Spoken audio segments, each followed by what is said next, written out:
Hi, and welcome to 3301 Lifespan Development. I'm Dr. Shannon Jarrett, a professor in the College of Social Work, and I will be your instructor. You can text or call me Dr. J. That's just fine. I am glad to introduce you to the first of what will be a weekly video message and announcement that is trusting that all the technology works. This is like the 15th time that I've tried to get this video message out, but I think it's nice for us to connect with each other almost face to face since we aren't in the classroom together. I am a gerontologist by training. Before I came to Ohio to join the faculty in the College of Social Work, I was in the Department of Human Development at Virginia Tech for 16 years. I particularly like studying aging, gerontology, and intergenerational programs and relationships.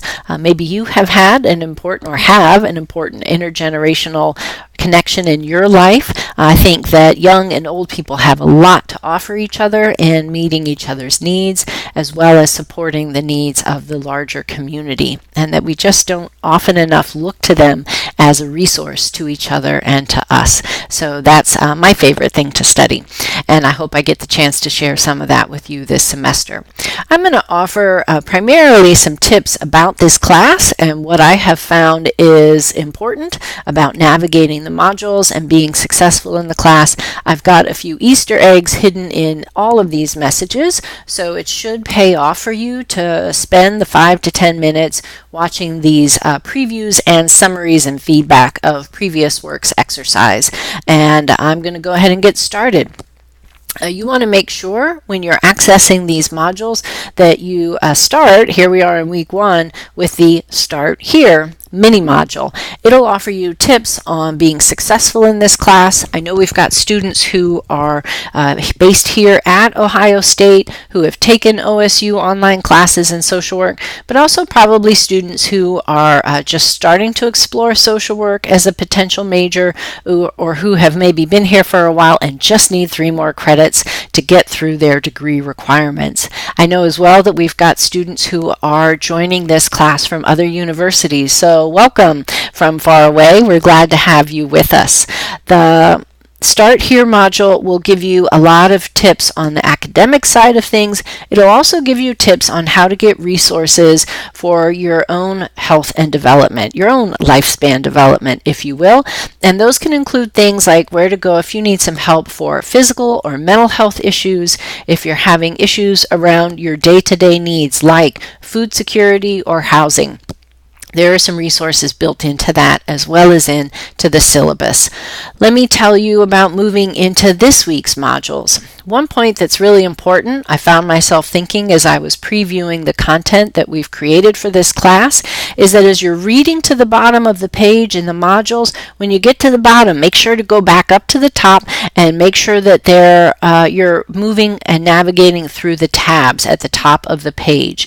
You will end up missing a lot of information if, when you get to the bottom of the page, you click on that next arrow in the lower right-hand corner. College of Social Work has strongly adapted the value that the university has for saving students money by reducing the need to purchase textbooks. So you do not need to buy an additional textbook, or you don't need to buy any textbook for this class.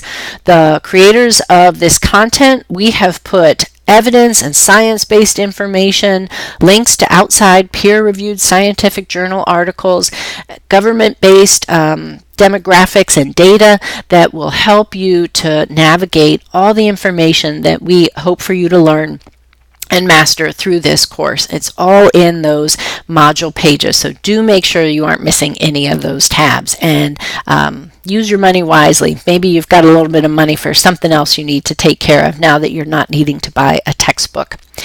In that Getting Started mini module, you're advised that you're going to need 5 to 6 hours a week for this class. That may be a low number for you. I have a feeling that 5 to 6 hours is based on advice given to students in the academic year semester, which is 15 weeks compared to our highly condensed intense 8-week session. So make sure this first week it's a good chance to get the temperature, to put your finger on the pulse, if you will, and see how long do you need to read through the content, to watch the embedded videos, to interpret the graphs, and to complete the assignments for the week. If you were to tell me that you're taking 2 other online classes along with this one, or that you're taking additional online classes and working full-time or managing a family caregiving responsibility that has a lot of time demanded of you, I will caution you to think very carefully and pay close attention this week to how much time you need to be successful in this class and to process all the information. And be good to yourself and give yourself the time you need to be successful and to reach your goals for your academic classes. Let's see what else I want to tell you about. I want to talk a little bit about this week's content. This is typically where I would pick up with a weekly announcement or summary, and we've got a real solid start here in week 1. We'll be talking about content that applies across the life course, and then we'll start with the very beginning of that life course. We'll be addressing what human development is and its study. We'll talk about current global demographic trends that affect humans and their development. We'll address influences ranging from evolution to culture. These affect human development as well. You'll get an overview of the scientific method that will probably sound either a little bit or very familiar to you. And critical to all fields, very much so in social work, is the topic of ethics. You'll also have a link to National Association for Social Workers, that's the NASW, and their Code of Ethics. You'll be able to read that. Part 2 of this week's module covers theory, what it is, how it supports critical thinking, and we look at a range of theories important to human development. Some of the names will look familiar if you've ever watched television or a movie, taken a psychology class, or, like me, gone to a Montessori school. We will learn about Maria Montessori's theory on child development, which, really cool fact, has been applied in the work that I do to work with adults who have Alzheimer's disease or dementia. There are 2 discussion posts that you need to make this week. That means before 11:59 p.m. this Saturday. The first one requires a bit of a meet and greet as you introduce yourself in response to at least 2 other students. With about 25 students currently enrolled, you should find a number of people with whom you've got something in common that you can address in your post. The second one requires you to start demonstrating your comprehension of what you're learning by writing about a theory that resonates with you. Some are going to have more detail. I'm watching this glitch, and I hope I don't have to record this for the 16th time today. Some theories are covered in more depth than others in the module. The important thing is for you to make sure that you feel confident in your interpretation, being able to summarize in your own words. That's really important for all of our assignments, what the theory is about. Now, this is an introductory class, so it may be hard for you to address the second part, which is what are practice implications for social work professionals of this theory. So tune in to the way social work practice is described in the modules. There are lots of examples in the modules. As well, you can go to the NASW pages and just do some skimming around to see what kinds of things social workers are responsible for. You may not have much experience with what kinds of tasks and areas in which social work professionals operate and engage. Let's see, the third point for that second discussion is that you do need to provide a reference for the sources for your answer. That helps me to go look in the course content if it seems that there's something that is confusing or that people have got questions about. I can go look at it and offer some feedback to you individually or in the next week's summary. So you want to make sure that you're providing that citation. Sometimes there is material in the modules where the original source is cited and provided for you. For example, citations for articles would be appropriate to provide. If there may be a video or a graph and the original source is provided.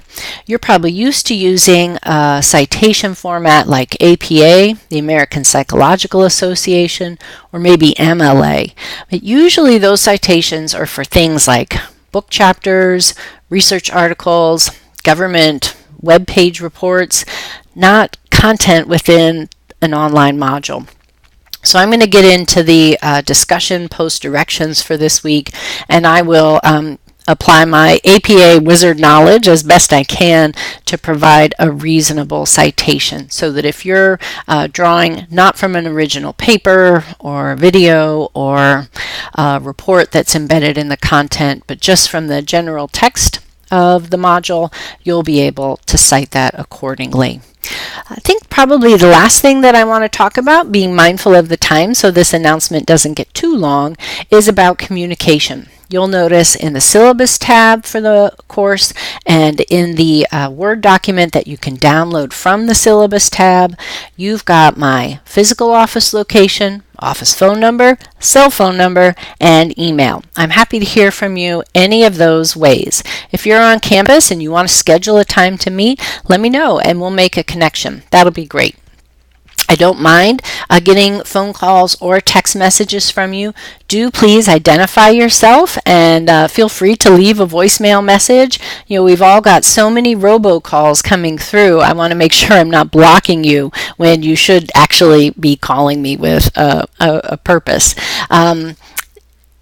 You've heard this before. Read your assignment directions when they are available to you, so that if you've got any questions, you can identify them and communicate those questions with me with plenty of time for me to respond, so that you can still get that assignment in on time. 24 to 48 hours turnaround is pretty good timing for me during the week, and a little bit longer potentially over the weekend. Text can be a good way to reach me and for me to offer a quick response.